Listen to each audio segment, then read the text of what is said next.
నమస్తే welcome to 9 TV నేను Priyanka south Indian politics లో ఇప్పుడు ఒక సెన్సేషనల్ టాపిక్ నడుస్తోంది రెండు రాష్ట్రాల రాజకీయ ముఖ చిత్రాన్ని మార్చేసిన ఇద్దరు బిగ్ స్టార్స్ చుట్టూనే ఇప్పుడు టోటల్ డిస్కషన్ అంతా తిరుగుతోంది ఒకరు ఆంధ్రప్రదేశ్ డిప్యూటీ సీఎం జనసేనాని పవన్ కళ్యాణ్ మరొకరు తమిళనాడు పాలిటిక్స్ లోకి గ్రాండ్ ఎంట్రీ ఇచ్చి రీసెంట్ గా అక్కడ పవర్ లోకి వచ్చిన దళపతి విజయ్ ఈ ఇద్దరు టాప్ లీడర్స్ మధ్య రెండు రాష్ట్రాల పొలిటికల్ స్ట్రాటజీల మధ్య ఇప్పుడు ఎలాంటి ఈక్వేషన్స్ నడుస్తున్నాయి అసలు తమిళనాడు పాలిటిక్స్ చూస్తే తనకు కొంత అసూయ కలుగుతోందని పవన్ కళ్యాణ్ ఎందుకు అనాల్సి వచ్చింది ఆంధ్రప్రదేశ్ రాజకీయాల్లో పవన్ కళ్యాణ్ ఒక పవర్ఫుల్ ఫోర్స్ సుదీర్ఘమైన పోరాటం ఎన్నో ఒడిదుడుకులు పరాజయాల నుంచి నేర్చుకున్న పాఠాలు వీటన్నిటినీ తట్టుకుని నిలబడి రీసెంట్ ఎలక్షన్స్ లో 100% స్ట్రైక్ రేట్ తో కూటమి ప్రభుత్వాన్ని అధికారంలోకి తీసుకురావడంలో ఆయన ఒక మేజర్ కీ రోల్ ప్లే చేశారు ప్రస్తుతం ఏపీ డిప్యూటీ సీఎం గా రాష్ట్ర బాధ్యతలను భుజాన వేసుకుని ముందుకు సాగుతున్నారు అయితే ఇలాంటి ఒక మాస్ లీడర్ నిరంతరం ప్రజల్లో ఉండే ఒక పవర్ఫుల్ పర్సనాలిటీ పొరుగు రాష్ట్రమైన తమిళనాడు పాలిటిక్స్ గురించి చేసిన కొన్ని ఇంట్రెస్టింగ్ కామెంట్స్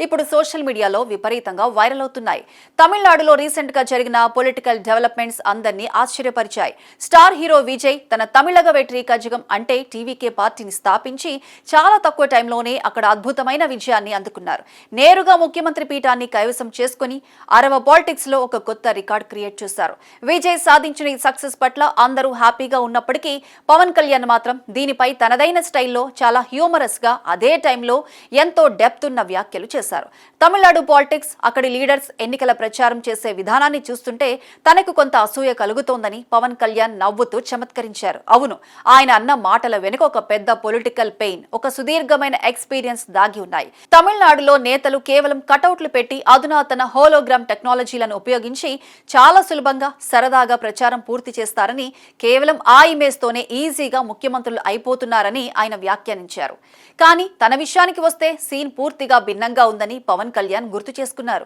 తాను ఏపీలో ఒక పొలిటికల్ పార్టీని స్థాపించి దాన్ని సక్సెస్ఫుల్ గా ముందుకు తీసుకువెళ్లడానికి ప్రజల్లో నమ్మకాన్ని సంపాదించడానికి గత 15 ఏళ్లుగా రోడ్లపై తీవ్రంగా శ్రమించాల్సి వచ్చిందని చెప్పారు ఎండనక వాననక ప్రతి ప్రజా సమస్యలపై గ్రౌండ్ లెవెల్లో నిలబడి పోరాటం చేశానని ఎన్నో లాఠీ చార్జీలు విమర్శలు అవమానాలను ఎదుర్కొని ఇక్కడి దాకా వచ్చానని తన సుదీర్ఘ పొలిటికల్ జర్నీని ఆయన షేర్ చేసుకున్నారు ఏపీ తమిళనాడు రాష్ట్రాల రాజకీయ పరిస్థితులు అక్కడి ఓటర్ల మైండ్ సెట్ పూర్తిగా డిఫరెంట్ అని పవన్ కళ్యాణ్ స్పష్టం చేశారు తమిళనాడులో సినిమా ఇండస్ట్రీకి పాలిటిక్స్ కు దశాబ్దాల అనుబంధం ఉంది అక్కడ ఒక స్టార్ హీరో పార్టీ పెడితే ప్రజలు చాలా ఈజీగా ఓన్ చేసుకుంటారు కానీ ఆంధ్రప్రదేశ్ లో పరిస్థితి అలా లేదు ఇక్కడ ఒక పొలిటికల్ పార్టీని రన్ చేయాలన్నా ప్రజల గుండెల్లో స్థానం సంపాదించాలన్నా కేవలం స్టార్ ఇమేజ్ ఉంటే సరిపోదు లక్షలాది మంది ప్రజల అంచనాలను అందుకోవాలి వారి భావోద్వేగాలను అర్థం చేసుకోవాలి దానికి ఎంతో అవగాహన పేషెన్స్ అలాగే చాలా టైం పడుతుందని ఆయన వివరించారు అందుకే తాను సినిమా గ్లామర్ ను పక్కన పెట్టి ఒక సామాన్య కార్యకర్తల క్షేత్రస్థాయిలో నిరంతరం పోరాటం చేయాల్సి వచ్చిందని